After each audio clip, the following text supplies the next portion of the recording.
que os homens servem a Deus por causa do interesse financeiro, por causa da estabilidade na família.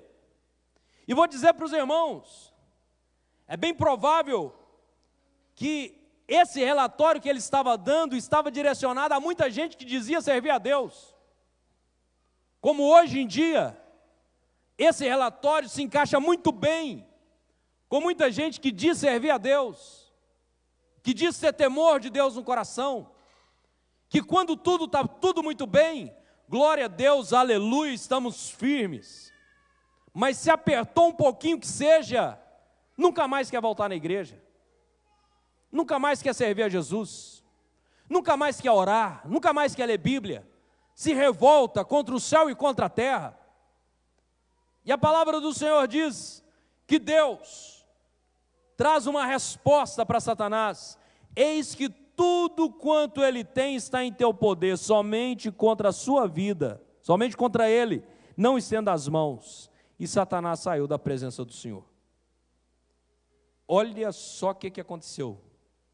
O mundo espiritual, ele governa o mundo terreno. É por isso que está escrito que a vontade de Deus precisa ser feita aqui na terra do mesmo jeito que é feita no céu.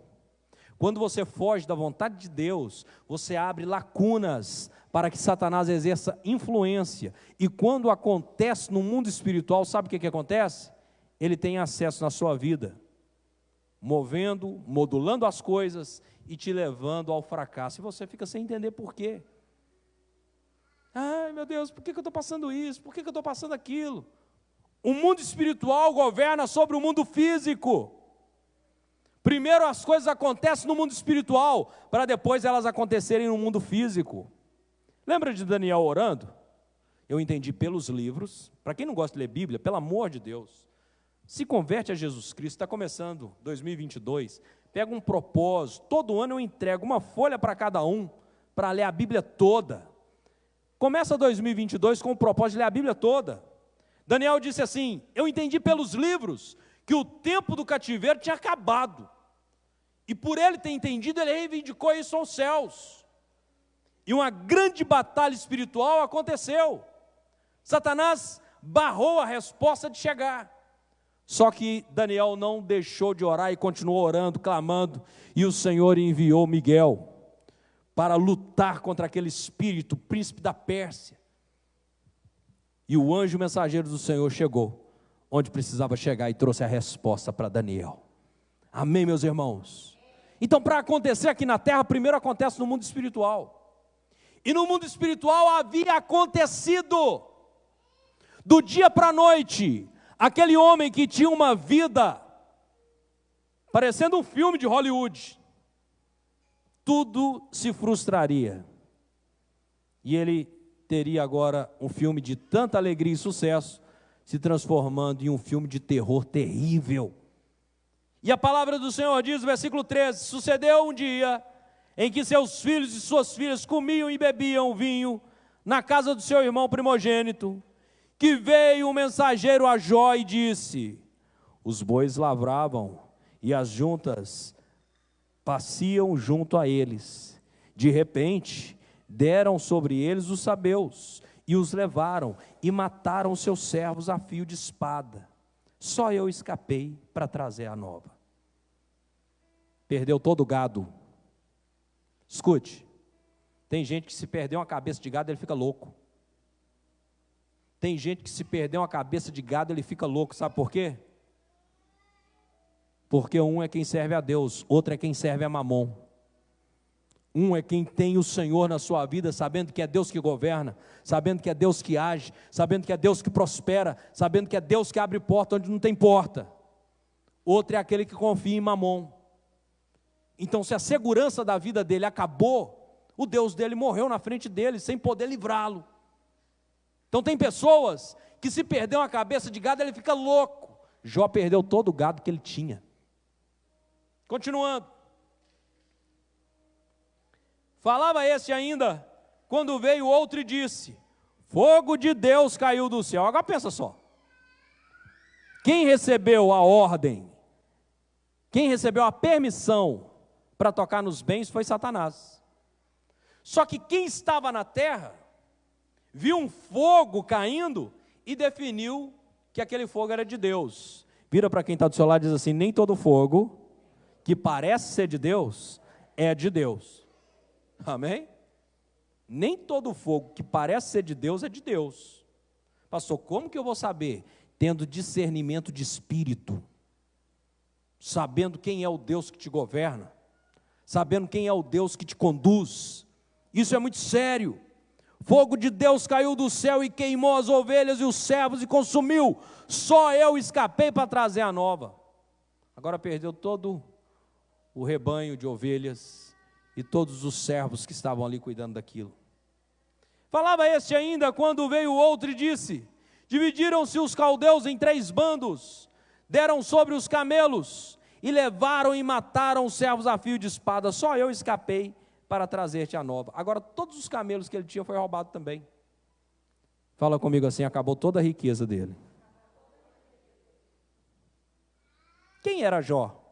Fala comigo: homem íntegro, reto, temente a Deus e que se desviava do mal. Quem é você no dia da adversidade? Quem é você no dia da provação?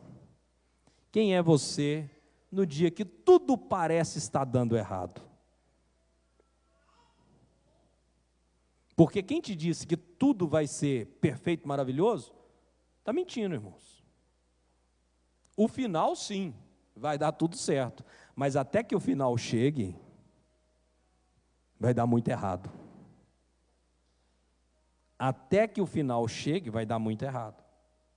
E às vezes esse final maravilhoso que o Senhor definiu para mim e para você, é semelhante ao final que Paulo teve. Qual que foi o final de Paulo?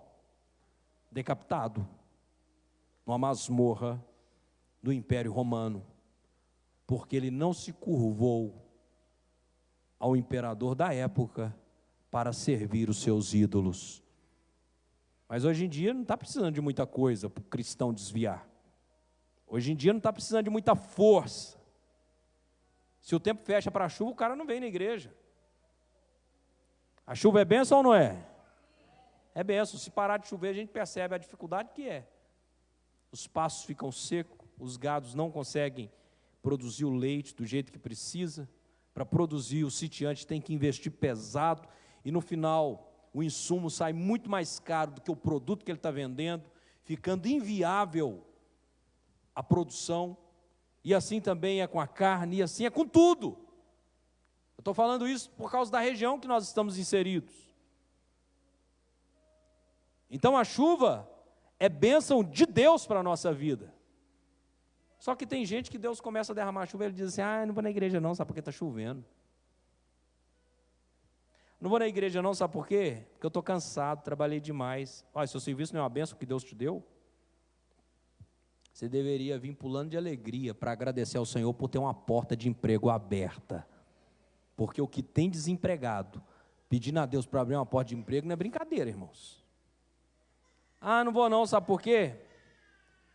Eu tenho visita aqui em casa. Olha, pega a sua visita e traz aí. Alegrei-me quando me disseram: vamos à casa do Senhor. Amém?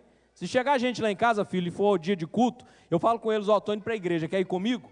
Ah, nós estamos cansados, chegamos de viagem, então fica aí, porque eu estou indo. Se você não vai, não impede a mim, caminhando eu vou para Canaã. Amém? A chave da casa está aí, as panelas estão aí, a geladeira está aí, faz o que vocês quiserem. Mas eu estou indo servir ao Senhor. Faz parte da vida do cristão, irmãos. Faz parte da vida do cristão. A pior de todas as perdas chega no versículo 19.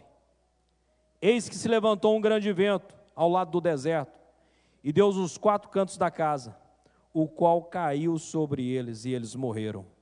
Só eu escapei para trazer-te a nova. Eu tenho certeza que qualquer coisa que você tenha, casa, carro, moto, bicicleta, papagaio, periquito, gato, não tem nada que seja tão mais precioso do que os seus filhos. É ou não é? Quem é pai e mãe aqui, levanta a mão. Eu tenho certeza que se precisasse você morrer para o seu filho ter vida, você morreria. Quem é pai e mãe de verdade faz isso. Nós não queremos ver os nossos filhos sofrerem. Nós não queremos ver os nossos filhos doentes. Já viu o seu filho doente? Quando o filho está doente não é ruim? É péssimo isso. É terrível. Se você pudesse trocar de lugar com ele, você trocaria. Nas férias desse ano, em janeiro, eu fui contaminado por coronavírus. Covid-19. Deus é tão maravilhoso,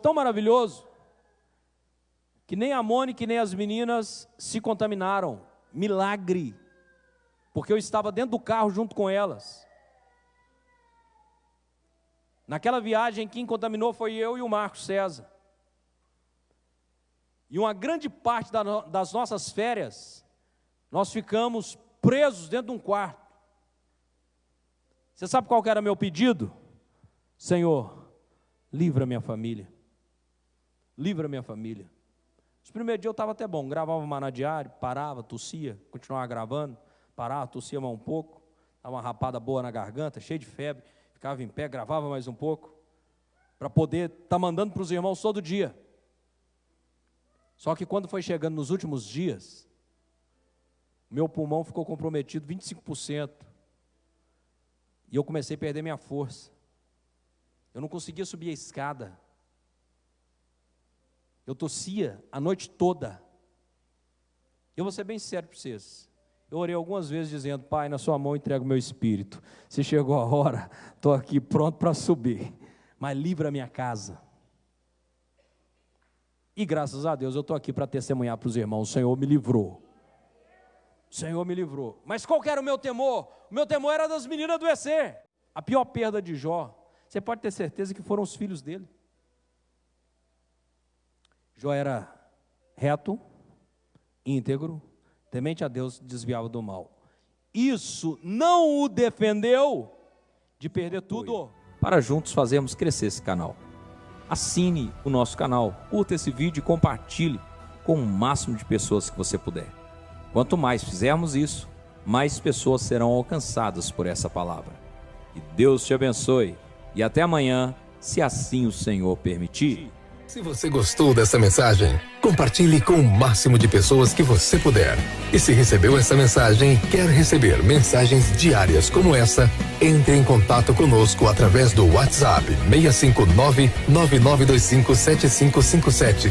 Repetindo, 659-9925-7557. Que Deus te abençoe grandemente neste dia.